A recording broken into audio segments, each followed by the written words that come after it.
The question, made by Nathan Smith on a XRP Army live session facilitated by Scott Powell and XRPRIPPLE, is what all XRP holders eventually want to know.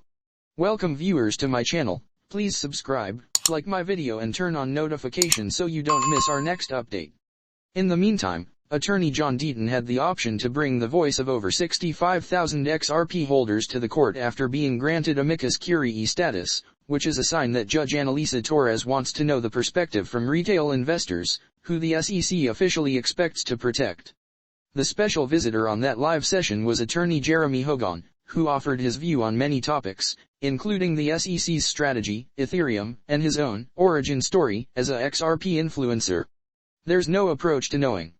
There are 100 points of evidence out there and we've only seen 5 or 10.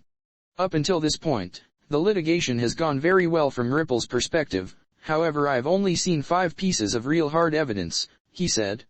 A few documents will be unsealed on February 17th, including opinions from Ripple's lawful counsel regarding whether XRP was a security. As the notes become accessible to the public, legitimate experts out there will be much more ready to ascertain the chances of a Ripple win. If at that point, Ripple executives learned that the risk of XRP being considered a security was close to certainty yet went through their unregistered securities offering, that is unlikely to garner much compassion from the court. Either way, chances of an official lawful win or misfortune are thin as most cases in the U.S. federal courts settle, including the litigations involving Ripple Labs or the SEC. The most probable resolution is a settlement and that hasn't changed since the beginning. What will befall XRP? In case of a win, U.S. crypto exchanges are probably going to relist XRP and there's potential for a new dynamic in the market as XRP might become the only crypto resource with regulatory clarity in the jurisdiction. Garlinghouse and Ripple investors have signaled the intention of going public through IPO after the claim. There's additionally a chance that the wider advanced resource space will be saved from the SEC, given the precedent-setting nature of the claim. Finance Feeds has previously covered a potential Ripple claim, yet with a focus on the blockchain company, which could march on without XRP, according to CEO Brad Garlinghouse. In case of a misfortune, XRP itself is unlikely to be erased as Ripple has no control over much of the stock and an extremely high percentage of XRP holders are based abroad, where the SEC has no jurisdiction. The computerized resource would remain delisted in U.S. exchanges, yet probably not in other countries as no other regulators have shown signs of suing Ripple yet.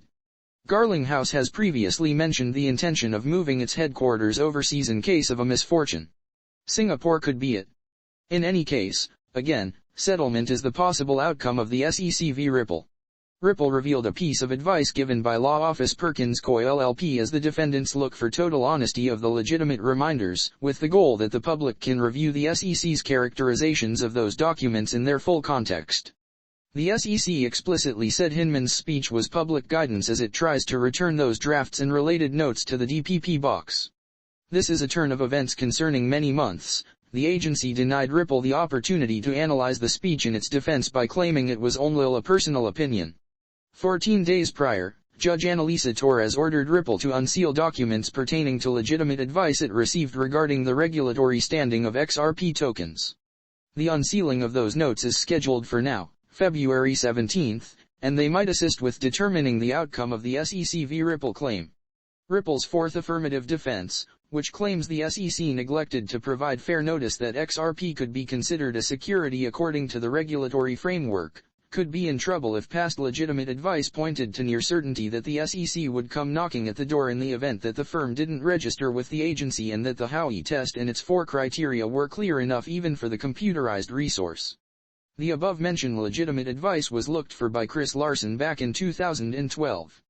The law office submitted 2 reminders in which it had analyzed every one of the legitimate scenarios stemming from the issuance and offer of XRP.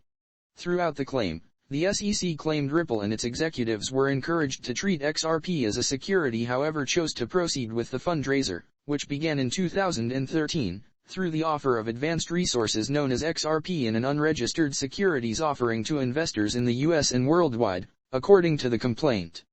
The argument of utility would almost certainly lose its strength assuming the court discovers that Ripple knew that XRP was an advanced resource security, according to the lawful advice it obtained in 2012. Attorney Jeremy Hogan, partner at Florida-based Hogan & Hogan Law Office, was asked the way that he would play the SEC's cards, and he agreed with the strategy. They don't have an awful strategy right now.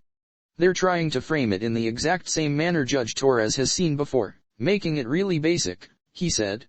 The plaintiff's straightforward strategy consists of gathering all the evidence, going to the adjudicator, and say when these individuals purchased XRP, the only use cases were something that Ripple had created. Thus, they were looking at Ripple to increase the worth of XRP, Hogan explained, adding that the SEC is likewise trying to downplay the fair notice defense. We've had the Howey test since 1934 with its clear 4 criteria. There's no reason Ripple couldn't have read these tests back in 2013, Jeremy Hogan hypothetically argued in the interest of the SEC. We're not required to go to every company and explain the regulations. It's difficult to do as such, he continued, adding that the SEC is keeping the Section 5 violation straightforward. They're totally looking at Ripple for profit. I don't need to explain to them whether they are in violation of the law. I'm the regulator. I'm the police. In the event that someone breaks the law, I arrest them and bring them to prison. That is gonna be the SEC position. Attorney Hogan said that will 100% be the manner by which they approach the case, in spite of the fact that it is unknown how much evidence the plaintiff needs to support its claims.